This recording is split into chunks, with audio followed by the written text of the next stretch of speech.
지난해 민주당은 단독으로 정부 예산은 4조 1천억 원을 감액해 일방적으로 통과시켰습니다. 헌정사상 최초의 일인 걸로 알고 있습니다. 국가 미래를 위한 R&D 지원 예산, 민생 예산, 정부의 정상적인 운영의 기본 경비마저 정치 보복의 대상이 됐습니다. 위원장님, 마찬가지일 거라고 생각합니다. 탄핵도 모자라 방통위 예산마저 무차별하게 삭감했습니다. 문제 없습니까? 문제가 상당히 많습니다. 저희의 경우에 80억 원이 삭감이 됐고, 그 가운데서 기본 경비가 13억 원 가량이 삭감이 됐는데 굉장히 중요한 예산들입니다. 제가 조그만 것부터 이야기하면 이게 중요하다는 뜻이 아니라 저는 지금 출퇴근 차량의 기름비, 유류비를 제가 내고 있습니다. 그 괜찮습니다. 국민 경제가, 국가 경제가 다 어려우니까. 그런데 비서실 운영비도 제로로 만들었기 때문에 기자들이나 손님들이 외부에서 방문을 해도 차 한 잔을 제대로 내놓을 수가 없는 상황입니다. 그런데 그 중에서 가장 큰 것은 소송비입니다.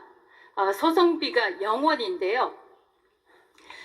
이게 얼마나 심각한 문제냐 하면 실질적으로 저희가 과태료나 과징금을 부과를 하게 되는데 그 대상은 국내 기업들뿐만 아니라 글로벌 기업도 해당이 됩니다. 그런데 그들이 만약에 이제 수백억 원대의 과징금을 물 상황에 처하게 되면 그쪽에서는 당연히 또 소송 같은 것을 제기를 하게 되는데 저희는 소송비가 제로, 0원입니다. 소송비가 몇 천만 원이 있다고 해도 사실상 부족할 판에 이걸 0원을 만들어서 저희가 방송통신위원회에서 변호사 자격증이 있는 사람들 6명으로 이제 저희가 TF팀을 꾸렸습니다. 근데 글로벌 기업 같은 경우는 이제 몇백억 원에 대한 과징금을 일종의 방어를 하기 위해서 사실 엄청난 로펌의 변호인단을 꾸릴 거 아니겠습니까? 그래서 결국 저희 방송통신위원회의 소송비를 0원으로 만드는 것은 국가적으로 치명적인 피해를 끼치는 그런 상황입니다. 제가 앞부분에 일부러 자동차의 유류비나 이런 거를 말씀드렸지만 그것보다 더 심각한 것은 사실상 몇십억 원대 피해를 대한민국에 가지고 올 수 있는 이 소송비 0원입니다. 그런데 이제 이것과 관련해서 재탄핵과 관련해서도 탄핵에 대한 변호인 비용은 제가 개인적으로 부담을 하게 돼 있지만 저는 이 부분에 대해서 국회에 제가 문제 제기를 하고 싶습니다.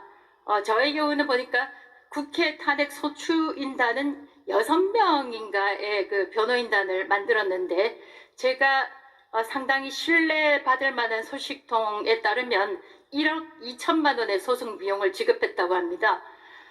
국민 세금입니다.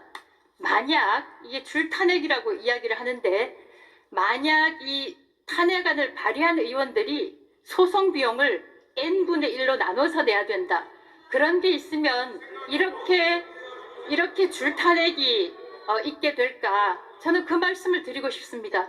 다시 한번 방송통신위원회 소송비 0원을 만든 것은 국가적으로 대한민국의 수백억 원, 수십억 원의 손해를 끼칠 수 있다. 이 말씀 드립니다. 그렇죠. 기본 경비뿐만 아니라 국내의 빅테이크나 대형 플랫폼 이 분쟁들을 저희가 해결하지 못하면 우리나라 기업들은 다 죽어나가고 있는 겁니다. 그리고 방심위 자체에 건물 임대료조차 못 낼 상황입니다. 좀 조용히 해주세요. 의장님.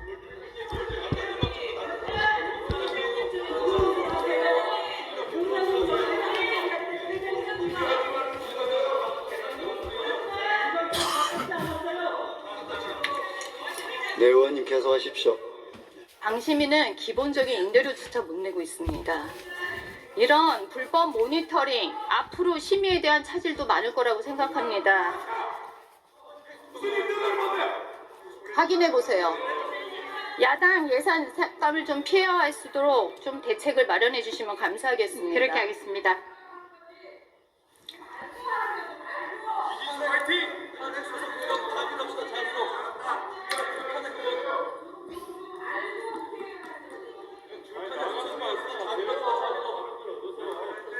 민주당이 SNS는 물론 개인 간의 카톡 대화에 대해서 허위 정보가 발견하면 신고하라고 했습니다. 거짓말이십니까? 여기 봤잖아요. 이재명 대표도 카톡 뉴스의 성역 아니고 민주당의 역량을 총동원하여 책임을 묻도록 하겠다고 했습니다. 위원장님께서 언론활동 오래 하셨습니다. 민주당식 이런 언론에 대한 검열 자유, 이거에 대해서 의견 좀 주십시오. 예, 카카오톡은 네이버 라인이나 다른 소통수단과 마찬가지로 거의 전 국민이 소통수단으로 사용하고 있는 것입니다. 그래서 카카오톡으로도 전송, 이른바 소위 가짜뉴스, 허위 조작 정보를 실어 나르게 될 경우에는 이것을 이른바 민주파출소라는 데서 신고를 받아서 고발하겠다 이렇게 들었는데, 저는 이 지점에서 워싱턴 포스트의 슬로건을 말씀을 드리고 싶은데요. Democracy dies in darkness. 민주주의는 어둠 속에서 죽는다 입니다. 만약에 국민들이 많이 사용하는 카카오톡, 개인과 개인 간의 소통수단으로 사용하는 이 소셜미디어에 대해서 조금이라도 위축감을 가지게 된다면 이거는 말 그대로 민주주의의 큰 기둥 하나를 무너뜨리는 것과 마찬가지일 것입니다. 그래서 만약에 민주당에서 그런 생각이 없다면 확실하게 카카오톡 검열이라는 것은 없다, 이렇게 선언을 해주시면 국민들이 조금 더 신뢰하지 않을까라고 생각을 합니다. 세계적으로도 북한 정도에서 볼 수 있는 반민주적 전원 행위라고 생각을 합니다. 정말 오만한 발상입니다. 혹시 위원장님, 최근에 광고가 빠진 신문 한번 보셨어요? 예, 봤습니다. 저는 그 이유도 알고 계시겠네요. 네, 보도를 통해서 알고 있습니다. 저는 정말 여기 이진수 탄핵 기각 있는데 여기에 이렇게 빈 칸이 있는 걸 보고 깜짝 놀랐습니다. 정말 이 사건이 이재명 대표가 6대 시중은행을 만나는 경제 정책 자리에서 그 언론에 광고 주는 것조차 압력을 넣어서 생긴 현상입니다. 이게 말이 됩니까? 최근 윤석열 대통령을 지지하는 2030 세대들이 늘어나고 있는 거 알고 계십니까? 예, 그렇게 보도를 보고 알고 있습니다. 불공정하고 불합리하고 부조리를 참지 못하는 청년들의 분노가 노출된 결과라고 생각합니다. 최근 박구영 민주당 교육연구원 원장이 유튜브에 출연해서 2030에 대해서 얘기한 거 아십니까? 알고 있습니다. 그들이 어떻게 하면 소수를 만들까? 스스로 말라 비틀어지게 만든다. 이게 말이 됩니까? 자기 당을 지지하지 않는다 그래서 오히려 청년층을 제거해야 한다. 이게 과연 자유민주주의 자격이 있는지 정말 의문이 듭니다.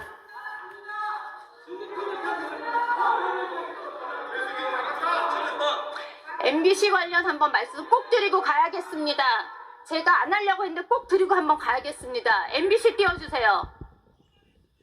MBC는 뉴스만 하면 되는데 왜 멘트를 민주당 대변인실 브리핑하는 겁니까? 여기서 구구라는 표현 계속 나옵니다. 위원장님, 도대체 이런 구구가 여기서 왜 나옵니까? 아까 다른 분에 대한 질문에서도 극우라는 표현이 나왔는데 제가 조금 상징적으로 말씀을 드리자면 대한민국에는 극우만 있고 극좌는 없구나, 그런 생각을 하게 되는데 통상 저희가 극이라고 하면 ultra right든 뭐 ultra left든 무력을 사용하는 폭력을 사용하는 그런 세력들을 이야기하는데 히틀의 나치나 미국에서 쿠클락스 클란 폭력을 동반하는 것을 이야기합니다. 자, 그런데 만약에 이진숙을 극우라고 하고 또 2030 세대 광화문 집회든 아니면 집회 현장에 나가는 2030을 극우라고 한다면 저는 그 이야기를 도저히 믿을 수가 없고 우리 국민의 상당수를 극우 세력으로 몰아가는 그런 시도라고 생각을 하고 있고요. 굉장히 위험한 발상이라고 생각합니다. 만약에 그렇다면 비이재명계들이 움직인다라는 언론 보도에 대해서 움직이면 지지자들 모아서 다 죽여버리겠다라고 이야기한 최민희 의원이 바로 극좌가 될 것이고, 그러나 저는 한 번도 최민희 의원에 대해서 극좌라는 표현을 쓴 적이 없고, 전 제 개인적으로 적어도 제 기억이 맞다면 극좌라는 표현은 쓰지 않습니다. 사실 이번 교섭단체 대표 연설에서도 MBC는 명백한 차이를 보였습니다. 민주당 이재명 대표 연설에는 친절한 해석까지 덧붙였고요. 우리 국민의힘 권성동 대표의 연설은 야당 탓맛하는 연설로 몰아왔습니다. 저는 아니라고 생각합니다. 진실대로 보도해 주시기를 강력히 촉구합니다. 위원장님, 3박 4일 빵 청문회 하신 거 기억나시죠? 예. 법화 때문에. 아까도 법화 얘기 나오더라고요. PPT 보시죠. 이재명 대표야말로 경기도 지사 시절 법인카드로 얼마를 쓰셨는지 압니까? 개인 2,790만 원씩 샌드위치 먹고요. 아니, 과일 2,790, 샌드위치 685만 원. 거기다 세탁비 쓰시고요. 샴푸까지 쓰셨습니다.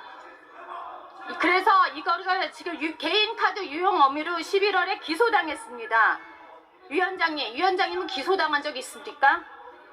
저는 아직이라는 표현은 적절치 않습니다만 기소당하지 않았고요.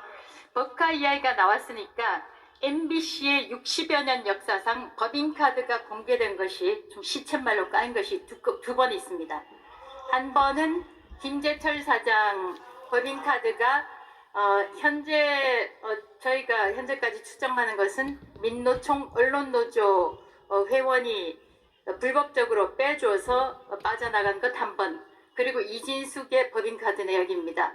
저는 한 번도 사적으로 사용한 적이 없기 때문에 자발적으로 자료를 공개하고 제출했습니다. 이 사실을 말씀드리고, 민주당에서 이것과 관련해서 유성경찰서에 고발을 했는데 3개월에 한 번씩 진전사항을 보고를 받는다고 합니다. 저는 그래서 국회에서 이제 경찰 수사도 지휘를 하나 그런 생각을 하고 있습니다.